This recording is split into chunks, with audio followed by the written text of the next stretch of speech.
Good morning. As per the desire of many friends, today we discuss the foreign policy of Canada, how far it has been successful, how seriously are the Canadians taken, how effective are we in molding the world opinion, how effective and capable Canada is to provide a leadership to the world. You see, when I look at the print media or listen to the sound bites all over the globe, wherever Justin Trudeau has gone, there has been almost a feeling of his being lionized, almost as it's a combination of a political leader which is camouflaging the rock star, handsome hunk, tattooed, smiling face, young, youthful. So he excites the imagination of the people. But is that enough? If that was so, I think that Indian actress Sunny Leone would be a greater success. Justin Bieber, people go crazy for him. But are they the leaders? The question arises whether the adulation of the people is sufficient compensation or a reward or counter effect of a successful foreign policy. I don't think so. There are diverse issues where we have not been able to make any headway. Let's take it up. Our trade with Mexico and with United States. We are suffering a very unfavorable balance of payments. And how do we counterbalance it? By permitting the Mexicans to come here without a visa. Now, what would the effect be? That now the conduit of the illegal immigrants is via South America, Puerto Rico, Haiti, Costa Rica to Mexico, and from Mexico to USA and Canada. The moment you open the borders without visa, whatever small restrictions are there would be annihilated, and they will have a free entry into the country, and then a burden on exchequer, because most of them would be living on welfare. Okay? Accept it. That's the way it has to be. The second issue which has come up is to be terror. We are the least effective in dealing with terrorism. Thanks to our friends internationally, we have been able to stave off a major catastrophe. But our role in facing terror or in facing IAS is marginal. When we say we'll train the people, it's a good thing. But we are training them to fight, not to rehabilitate them. Now compare this with what India is doing in Afghanistan. Building up the roads, building up the bridges, is earning them goodwill of the people of Afghanistan. And it is irritating Taliban and Al-Qaeda because they feel that when the people have the facilities of life, they will not be tempted towards terrorism. Last couple of weeks back, Turkey had a major upheaval. Turkey is a member of NATO. And after the failed coup attack, the president is assuming dictatorial powers. More than 50,000 people have died or are behind bars. All the liberties of the people have been scuttled. Has there been a single word of protest? We say we believe in human rights. We say that the freedom to express our difference of opinion is a birthright. Then why are those people being penalized, and why are we not standing up with them? You think about it. Is that the success of the foreign policy? We have gone to the international conferences and we have not been able to make any headway. We have just been tagging along with United States. And now the news comes that our Defense Minister Harjit Sajjan is in Africa. The purpose? To assess how we can help Africa. For the last 15 years, I have been watching Africa. I have been watching it earlier. I was very closely connected with Africa Development Bank and the development of Nigeria, Ghana, Kenya, Uganda. But now what I find is, here for the last 15 years, SIDA had put Africa as the top priority country for assistance and for help.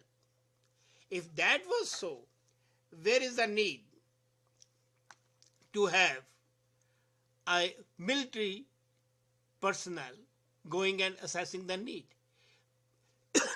We don't need to intervene militarily in that part of the volatile world. You see, it's a highly volatile, different word, Africa. The people are extremely on the verge of poverty on one side and absolutely filthy rich on the other. The Congo diamond mines are a perfect juxtaposition of heaven and hell.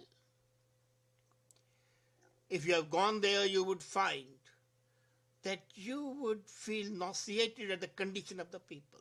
And that is what Prime Minister Kretchen and Harper were trying to do, to ameliorate the lot of the people and win their respect.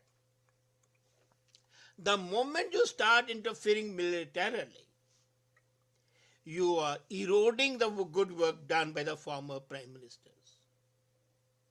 I'm talking only of Kretchen and Harper because I would not like to go way back in the history. But in reality, the real good work started with Diefenbaker. He was an apostle of peace and apostle of progress. A man who stood by the human rights. A man who stood by justice, equity, and everything. Look, in this thing, when we talk about foreign policy, the local policies are the inclinations do not matter, whether you are conservative or whether you are liberal, is immaterial. You are projecting Canadian view, Canadian thought, Canadian process.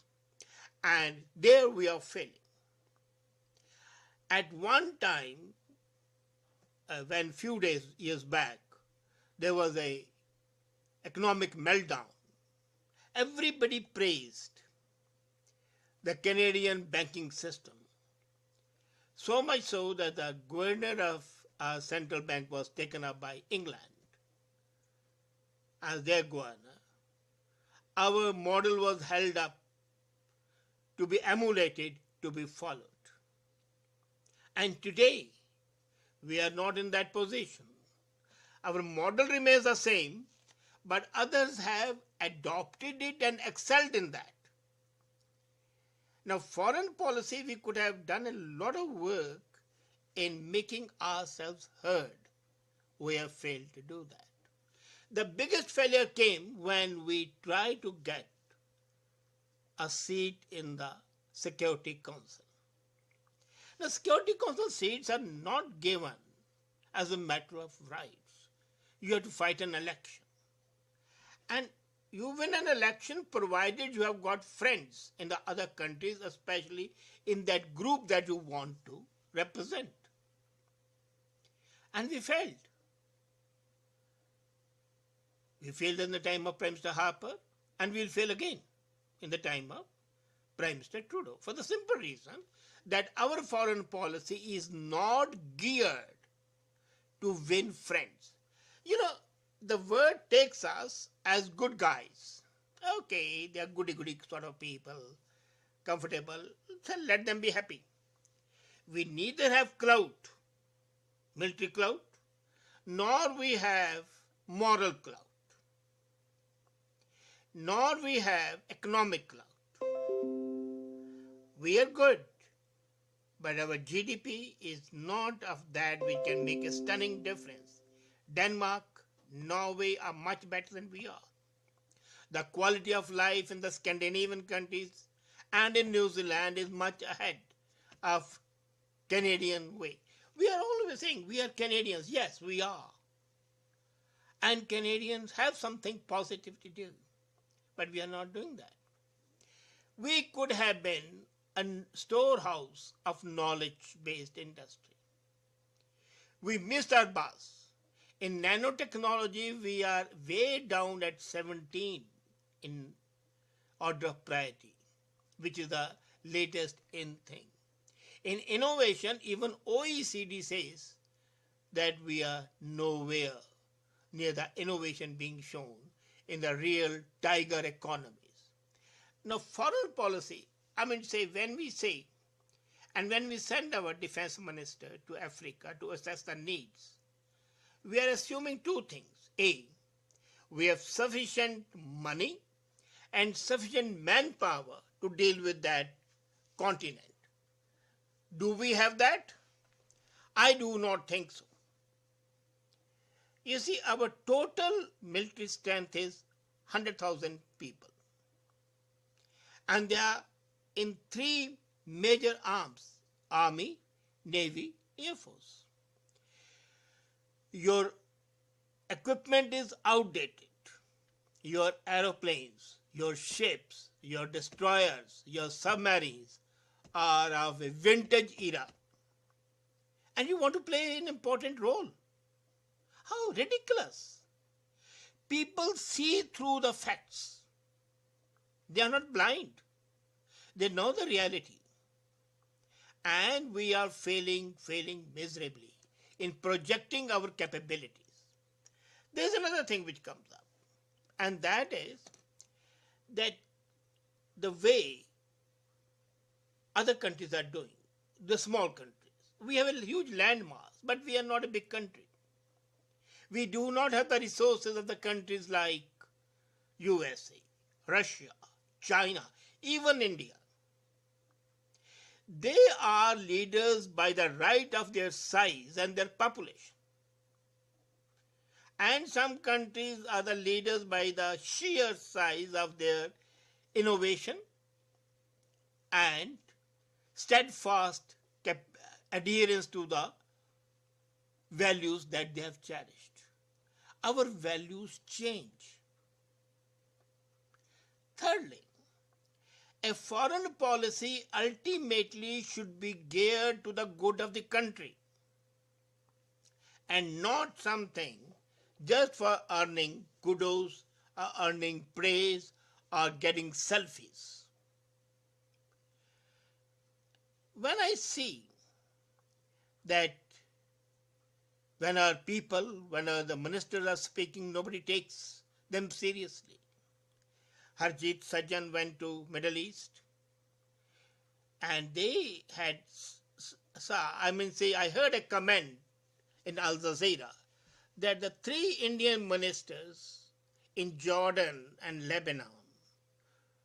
Canadian ministers, that three Canadian ministers in Lebanon and Jordan are overseeing sending of the refugees.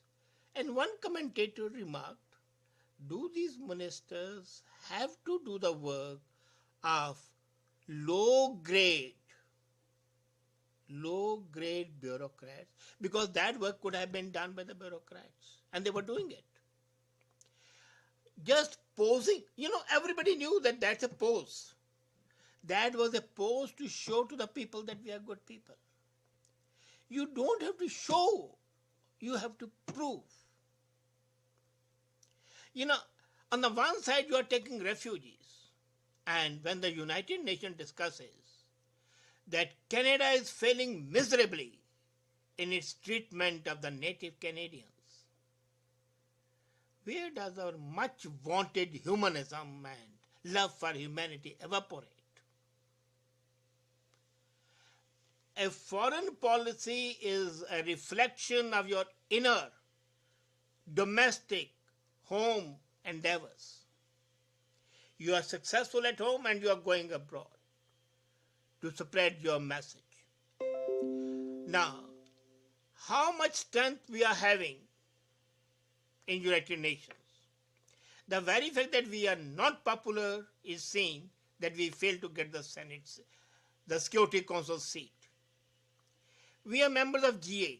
Do you know that even US opposed Canadian entry into G8? It was thanks to de Gaulle that we got the membership of this prestigious club. Otherwise, we would have been hangers on and might have been members of G20, but never of G8. So, our foreign policy is a set of contradictions.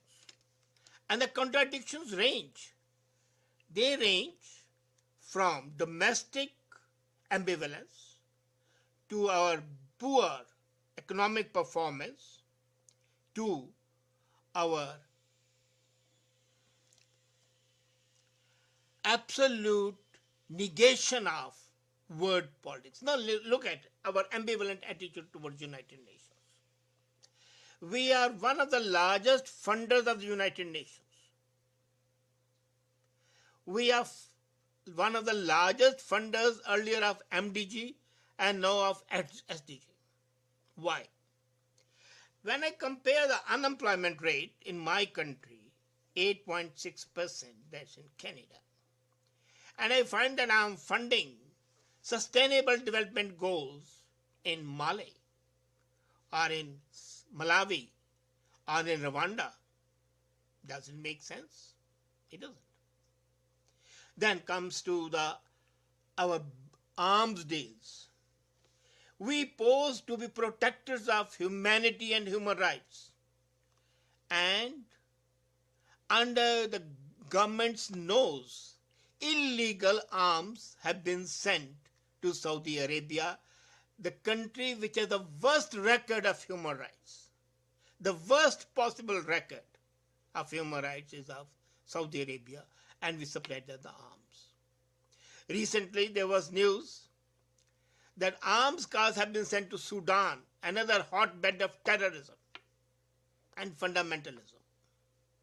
So what are our priorities? We say that Tamils were victimized in Sri Lanka. They were. I don't deny it. But before we go to help Tamils over there, have we tried that the North Ontario are so frustrated that they want to have a separate province? Here, right hand doesn't know what left hand is doing.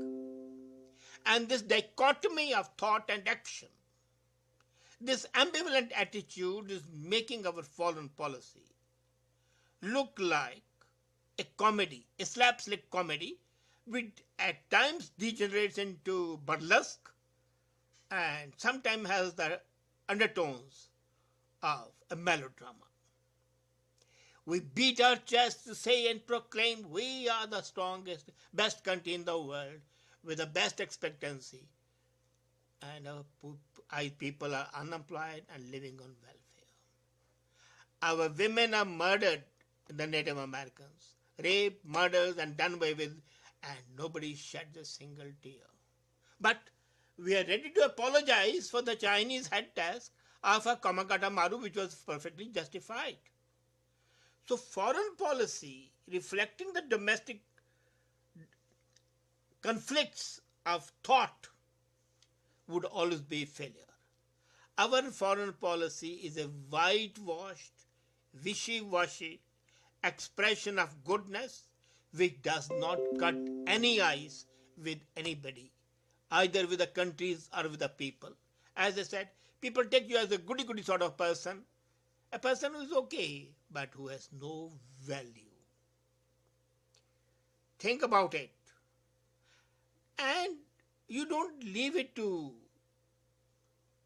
just your instincts to have a foreign policy. You have to identify and prioritize your aims, your objectives. And once you have identified the objectives and prioritize them, and then you have to concentrate on them. We have been shifting our priorities more often than a gambler shifts his cards. It's time to put our cards in order, our house in order, so that we can have a say in the world fora. Otherwise, well, we are just one of the countries, a small country, or a big country, or whatever you want to call it.